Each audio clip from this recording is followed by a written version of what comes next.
आप अच्छी कमाई करते हैं, लेकिन महीने के आखिर तक पैसा खत्म हो जाता है। आपने कोई लग्जरी या गैर ज़रूरी चीज़ नहीं खरीदी होती। आप बस आम जिंदगी गुजार रहे होते हैं, फिर भी कुछ नहीं बचता। अगर ये सूरत हाल आपको भी जाना पहचाना लगता है, तो ये वीडियो आपको बताएगी कि ऐसा क्यों होता है, इसे कैसे ठीक किया जाए और माली आज़ादी कैसे हासिल की जाए। ये सब कुछ एक मशहूर किताब योर मनी और योर लाइफ से लिया गया है, जो माली आज़ादी की पूरी तहरीक की बुनियाद समझी जाती है। असल मसला यह है कि हम समझते हैं कि हमें पता है हम कितना कमाते हैं, लेकिन हकीकत में हम नहीं जानते। मिसाल के तौर पर अगर आपकी तनख्वाह $30 फी घंटा है और आप 40 घंटे काम करते हैं, तो ये आसान हिसाब लगता है, लेकिन ये हकीकत नहीं है, क्योंकि आप सिर्फ दफ्तर के घंटे नहीं देते, बल्कि उसके साथ सुबह तैयार होने का वक्त, जहनी दबाव, सफ़र का वक्त, काम के बाद की थकन और वो जहनी बोझ भी शामिल होता है जो आपके साथ घर आता है। जब आप ये सब शामिल करते हैं तो 40 घंटे की नौकरी हकीकत में 55 से 60 घंटे तक पहुंच जाती है। अब अगर आप इसमें अखराजात भी शामिल करें, जैसे ट्रांसपोर्ट, बाहर का खाना, काम के लिए कपड़े और जहनी थकन कम करने के अखराजात, तो आपकी असल घंटावार आमदन बहुत कम रह जाती है, बाज़ औक़ात सिर्फ $10 फी घंटा। लेकिन असल बात यह है कि ये सिर्फ पैसा नहीं है, ये आपकी ज़िंदगी का वक्त है।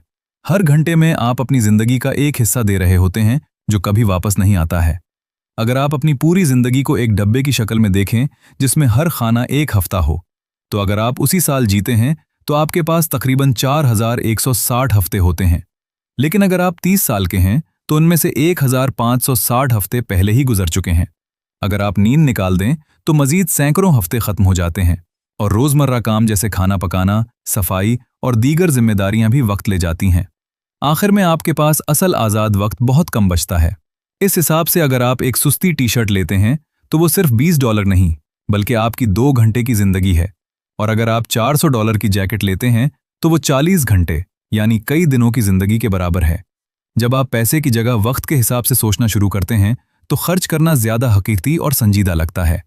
ज़्यादातर लोग समझते हैं कि ज़्यादा पैसा कमाना तमाम मसाइल हल कर देगा, लेकिन हकीकत यह है कि मसला पैसे की मिकदार नहीं बल्कि सोच का है। हर शख्स को लगता है कि उसे मौजूदा आमदन से तकरीबन 50% ज़्यादा पैसा चाहिए, लेकिन यह ख्वाहिश कभी ख़त्म नहीं होती। जैसे ही आमदन बढ़ती है, ख्वाहिशात भी बढ़ जाती हैं। असल खुशी उस वक्त शुरू होती है जब आप काफ़ी का तयन करते हैं। हर शख्स के लिए काफ़ी मुख्तलिफ होती है। किसी के लिए ये आज़ादी है, किसी के लिए सुकून और किसी के लिए वक्त की आज़ादी। जब तक आपको मालूम नहीं होगा कि आपके लिए काफ़ी क्या है, आप हमेशा ज़्यादा के पीछे भागते रहेंगे। अपने खर्च को बेहतर बनाने के लिए एक सादा तरीक़ा यह है कि आप हर रोज़ का खर्च लिखना शुरू कर दें। यह बहुत सादा लगता है, लेकिन यही सबसे मौसर तरीक़ा है। जब आप अपने खर्च को देखते हैं तो आप खुद ब खुद गैर ज़रूरी खर्च कम करने लगते हैं। इसके बाद हर महीने अपने खर्च पर 3 सवाल ज़रूर पूछें। क्या ये खर्च मुझे इसके बदले इतनी ही खुशी दे रहा है? क्या ये मेरे असल असूलों और वैल्यूज़ के मुताबिक है? और अगर मुझे काम ना करना पड़े तो क्या मैं ये खर्च फिर भी करूँगा? ये 3 सवाल आपके माली फ़ैसलों को मुकम्मल तौर पर बदल सकते हैं। आपकी नौकरी का असल मकसद सिर्फ पैसा कमाना है, इससे ज़्यादा कुछ नहीं। इसे अपनी पूरी ज़िंदगी का मकसद ना बनाएं। जब आप इसे सिर्फ एक डील समझते हैं, यानी आपका वक्त और उनका पैसा, तो आप बेहतर फ़ैसले कर सकते हैं कि आपका वक्त कितने में बेचा जा रहा है। आखिर में असल मकसद अमीर होना नहीं बल्कि आज़ाद होना है।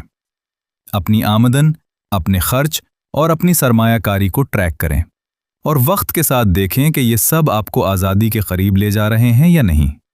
एक दिन ऐसा आता है जब आपकी सरमायाकारी से आने वाली आमदन आपके खर्च से ज़्यादा हो जाती है, और इसी दिन आप वाकई आज़ाद हो जाते हैं। असल बात यह है कि पैसा सिर्फ एक ज़रिया है, असल दौलत आपका वक्त है।